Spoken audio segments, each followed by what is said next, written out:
are more stop and search powers the answer to tackling knife crime? Well, the policing minister says there is no feasible alternative. But is this giving the police too much control?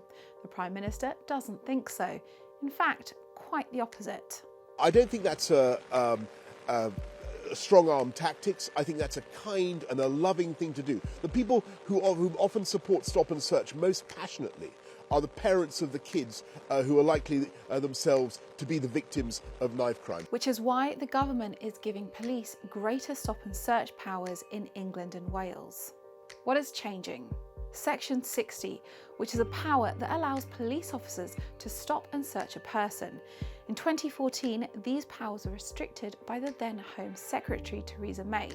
It meant that Section 60 could only be used if there was an immediate violent threat.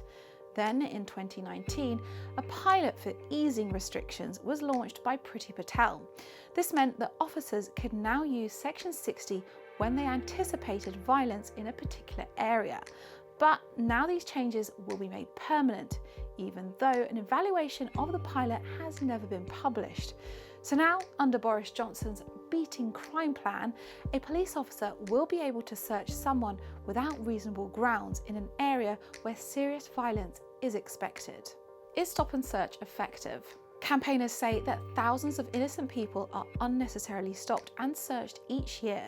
Between 2019 and 2020, there were over 18,000 Section 60 stop and searches in England and Wales, but only 4% led to an arrest, compared to 13% of stop and searches conducted under PACE Section 1, which is where police officers must have reasonable suspicion that they will find something. Is Section 60 discriminatory? Many campaigners believe so.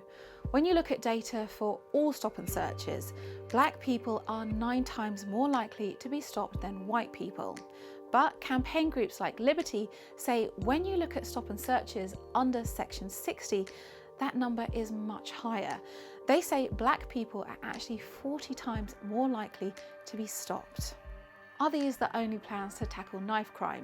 No, the plans also include a £17 million package for violence reduction units for trained youth workers to divert young people away from violence.